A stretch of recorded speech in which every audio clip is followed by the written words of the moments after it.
Spain, but without the S. If you've seen the newest Genshin Impact tweets, if you follow them on Twitter, then you know all about what I'm about to talk about. But if you have not, let me show you. If you go over to notices, you go over to the event tab, you can see what the next event wishes are going to be, which is going to be the Itto Banner and the Itto Weapon Banner. And for some reason, Albedo and Eula are like right between. I guess that makes sense. But you'll see who's on the Itto Banner, and right off the bat, it looks okay because it's got Itto on it. And Itto's really cool. He looks really great. We're not going to talk about his actual noodle arms in game, but outside of his noodle arms, like you see Goro there, and Goro's a new unit. So like having two new units on the same banner, that's great.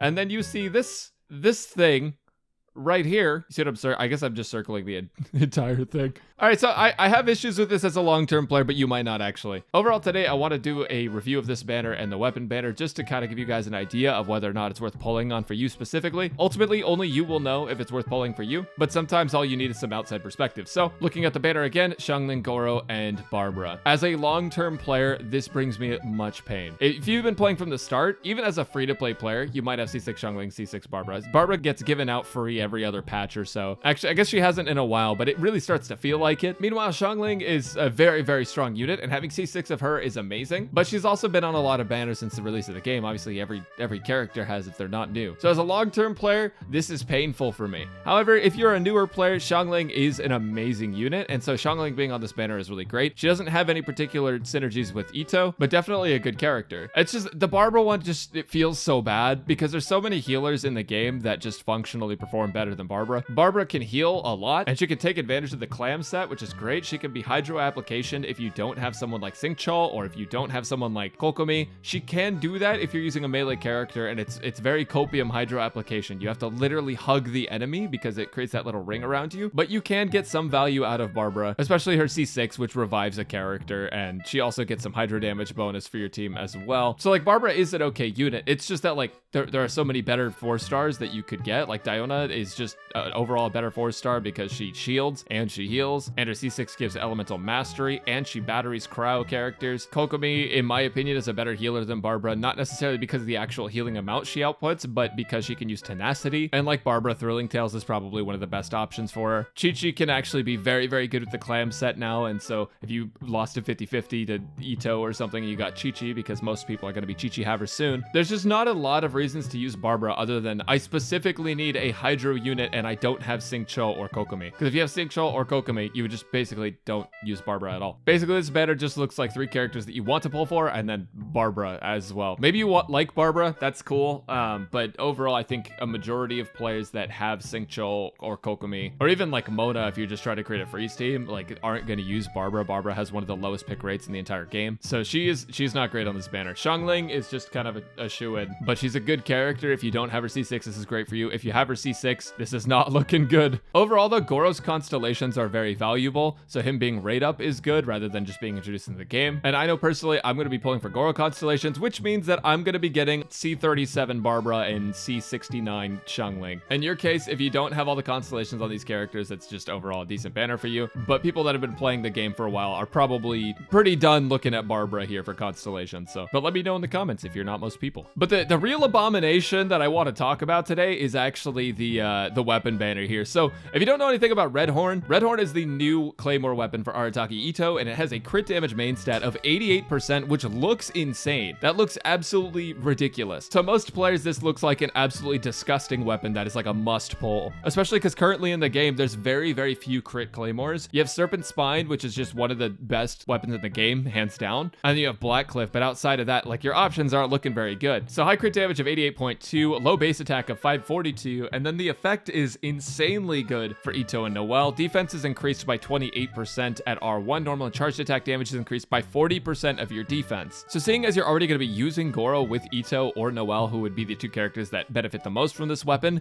gets even more value. But here's the problem. If you run calculations on this weapon versus Serpent Spine on most characters, Serpent Spine's going to actually be better because of the 50% damage bonus you're already getting from its passive. Because both these weapons already have low base attack, so that it's basically just the battle of crit value and second passive, and the attack doesn't even really matter that much. But basically in Itto and Noelle land, this weapon is barely better than Serpent Spine if you have R5 of Serpent Spine, which again, if you've been playing the game for a really long time, you probably have that if you've been buying the battle passes. If you're free to play, you definitely don't have Serpent Spine, but you could still get R5 White Blind, which is really good on both of those characters. So this weapon right here is a lot of misunderstanding around it. It's also not very good on other characters. Even with the defense bonus, it's still not really worth it on most characters. We even tried out Eula. We even calc Eula, and even with Eula's defense bonus, this weapon is still worse than using Serpent Spine because Serpent Spine is just so broken. If you're gonna spend money on this game, I think you'd be better off not spending money for the weapon banner because that's gacha, right? And you'd be better off buying the battle pass or something, which has a bunch of guaranteed resources and gives you the access to Serpent Spine that you might be wanting. So at the end of the day, Redhorn Stone Thresher just isn't really good enough for me to suggest rolling on this banner for it specifically. But then there's also all this other stuff that's on the banner. You have Skyward Harp, which is just a generally good weapon. You could slap it on most bow units, and as long as it's not Diona, it's gonna be pretty good. It'll find some value on anyone. And Skyward Harp is great for that. But if you're looking for a weapon for Ganyu, I am like 99% sure, like giga convinced that Ganyu is gonna be having an Amos bow rerun next to her rerun, which is gonna be probably next patch, is my guess based on Lantern Rite timing. So if you're just looking for a Ganyu weapon, Skyward Harp isn't really it. Though Skyward Harp is an amazing weapon on most characters, so this definitely gives the banner some value. And overall, I would say that Skyward Harp is actually the star of the show, and that Redhorn Stone Thresher actually isn't as worth it as Skyward Harp is. Meanwhile, you have Alley Flash and other weapons on the list. You have Mitternacht's Waltz, which is Fischl's bow. It's like a hybrid bow that buffs her entire kit. It's pretty solid on her. Skyward Harp would be a little bit better, but Mitternacht's Waltz is still pretty good. Alley Flash doesn't have a lot of characters that can use it very effectively. Like, it has an Elemental Mastery main stat, increases damage dealt by the character equipping this weapon by 12%, taking damage disables this effect for 5 seconds. At this point, like if you're just looking for the Elemental Mastery out of it or the base attack, like the base attack's really high. If you're just looking for that out of it though, just build Iron Sting. Like the Elemental Mastery is going to be way higher from Iron Sting anyways, and you're not going to build attack percent on Kazuha. It's just basically the only characters that I could think of that would use it. It is a good stat stick for Bennett, I will say. Like, that is one of the benefits of this, is 620 attack is really, really good. So if you don't have a 5-star weapon that has high base attack, this is pretty solid. But outside of that, not really a lot of value. Then the Bell Claymore, you already know that's the worst Claymore in the game until there's an HP scaling Claymore user. Maybe Varka will do it. I'm sure Varka is a Giga Chad. You know, granted, miHoYo's track record with very strong characters gives them all noodle arms, so we'll see how that one goes. Favonius Lance is pretty solid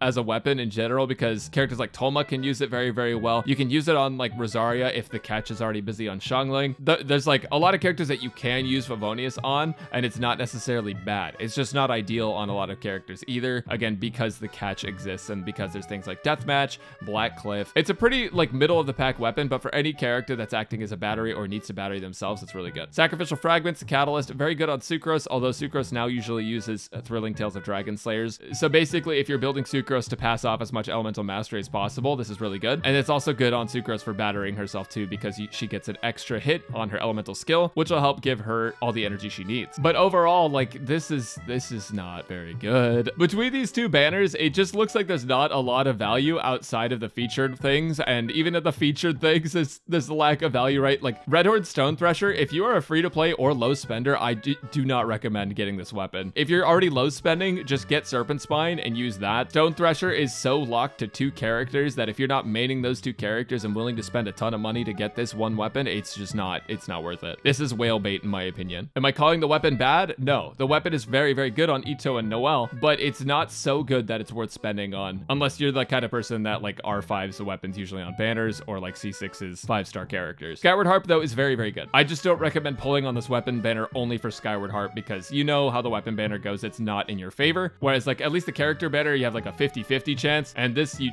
don't necessarily have that 50-50, and it's not looking like a great banner for that. So in my opinion, this weapon banner, definitely not very great. Definitely one of the worst ones we've seen, and I can't recommend pulling on that. As far as the Itto banner itself, if you want Goro, this is going to be your only time seeing him for a little bit anyways, because you'll have to wait for him to come back on a future banner, and we can't guarantee that banner is going to be good either. But Xiangling has very good constellations, and if you don't have C6 Xiangling, this is a very good banner for you, because you'll be able to get the new units and Xiangling. And then if you're going for Itto, obviously, like this doesn't really matter as much. But if you're just trying to decide if you should pull for Itto based on the 4 stars that come with, I would say no, specifically because Barba just doesn't see a lot of usage because she's just not the top of anything. Goro seems very good, but Goro is also very attached to expensive teams that feature characters like Albedo, C6 Noelle, and Itto. And if you have expensive teams teams, you probably aren't as worried about what 4 stars are on this banner. But yeah, Xiangling is very, very good, very free to play friendly. If you're a newer player to this game, it wouldn't hurt to get Xiangling constellations. But yeah, Goro is for very expensive teams, and Itto is for people who like abs but noodle arms. With all that being said, guys, that's my thoughts on the new weapon and character banners. If you guys have enjoyed, or if you want to hear more, maybe potentially hot takes, Genshin opinions, or if you just enjoy Genshin Impact content, make sure to subscribe to the channel below. I also go live a couple days a week at twitch.tv/Braxophone, and I highly recommend you guys come check it out if you just want to have like good conversation, if you like memes, if you like Yoimiya, because we main Yoimiya over here. Definitely come check it out. I hope you guys have enjoyed, and I wish you luck on your polls.